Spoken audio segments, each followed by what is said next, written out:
Pojdite in učite.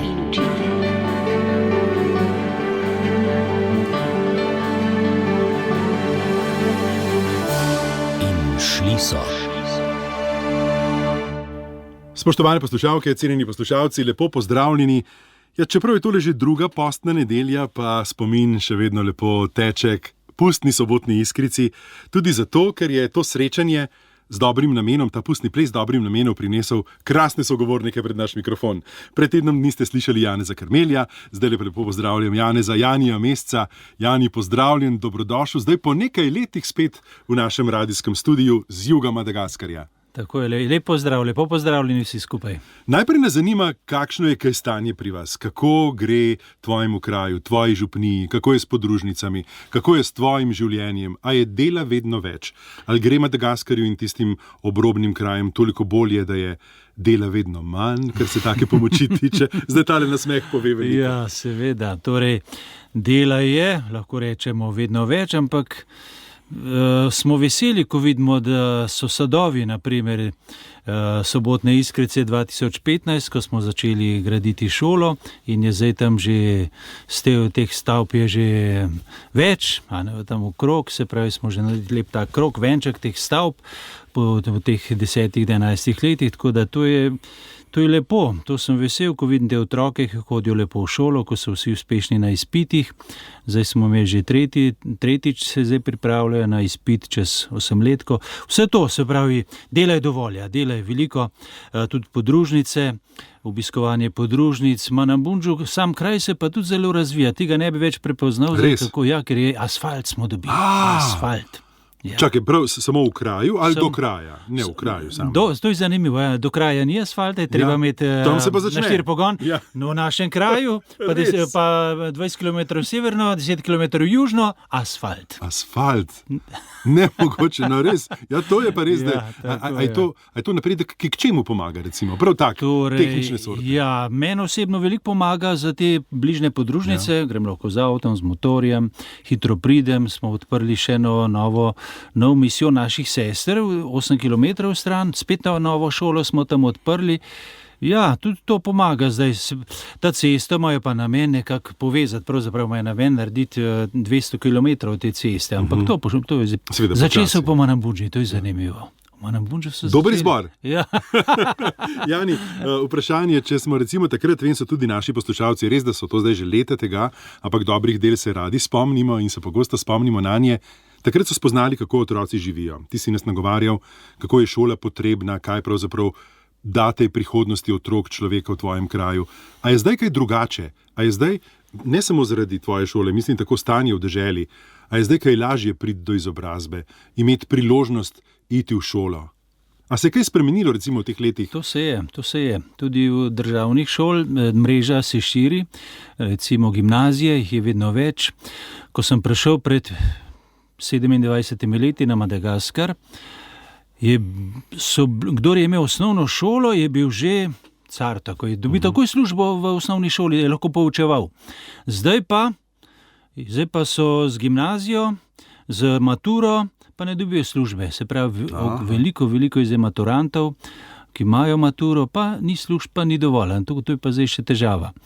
No, tako da pol grejo nekateri naprej na univerze, recimo Pedro Opeka ima tako lepo univerzo tam, predvsem pedagogiko, zdravstvo in tako naprej, tako da še tam iščejo priložnost. Ja, prav na šolskem področju se je razvilo, ja. V cestah na splošno, razen Manambundžu bi bile rajš tiho, ampak glede šolstva pa je napredek, ja. Takrat smo bili pri tebi, sem spoznal tudi, kakšna pomoč je laiški misijonar, ki tam ostane nekaj mesecev. Torej, ki ni le, ne vem, za kak teden, 2 mesec, ki se prav uživi, ki živi s krajem. Matevž je bil takrat res kar velika pomoč. Kako je zdaj s temi pomočmi, si jih imel v teh letih še veliko? On je vstal pri meni 6 let. Ja? 6 let, to je bila čudovita pomoč. Tako da res poklone Matevžu, da je toliko časa bil pri nas in je ravno, ko smo gradili to šolo, pa še pol naslednje dispanzerje in vse to, košarkarsko igrišče, vse to je bil zraven, vse to je on vodil, tako da jaz sem se lahko bolj posvetil pastorali in ostalim stvarem, načrtovanju, prevozom.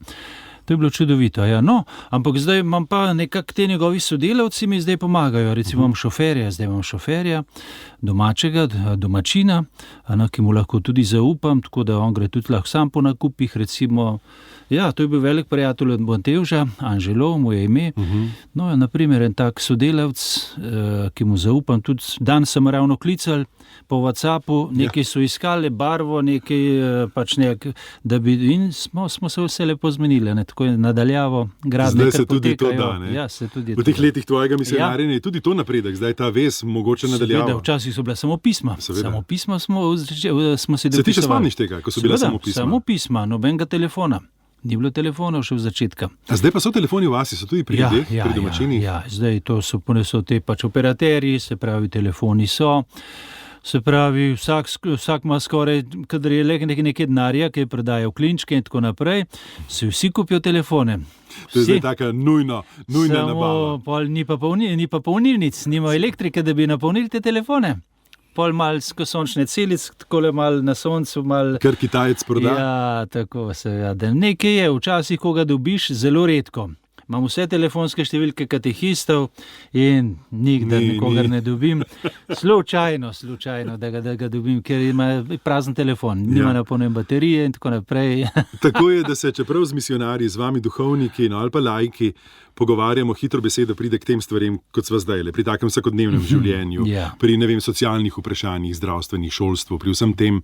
Ti si pa omenil in tako je tudi sam dodal pastoralo, zdaj si omenil katehete, kako pa je to življenje, kako pa to raste, kako pa samo življenje srce župnije po duhovni plati, Jani. A je tu napredek? Je napredek, ja. Počasen sicer, ampak je. Se pravi, cerkve so v glavnem polne, večinoma, da bi nekje prav nazadovalo, šlo nazaj, to ni. Je pa potrebno jih obiskovati in hvala Bogu sem zdaj dobil tudi kaplana, ravno decembra. Domačina, ja, in on zdaj ima tam lepo vodi, bogoslužje in tako naprej, obiskuje bolnike, Williamu je ime, se pravi, sem hvaležen, da mi je škof dal tega kaplana, sodelavca, tako da ni zdaj župnija brez duhovnika. A pa prihaja prav iz vašega kraja ali je prišel? Poslanje, on je škofijski duhovnik naše škofije in je tukaj zdaj dobil dekret pre meni, da mi pomaga. Kako pa je trenutno z duhovnimi poklici v vaši škofiji?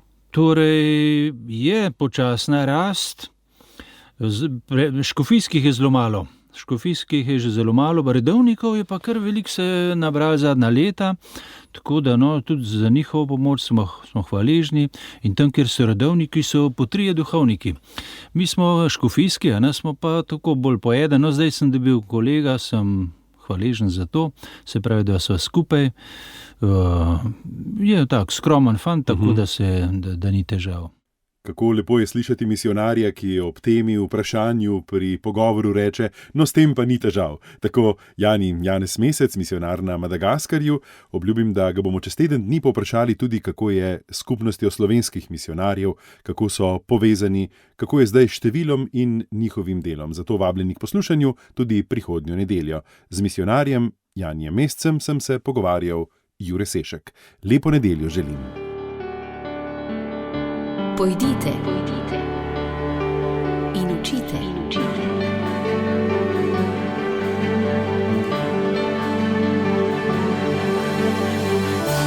In šli so.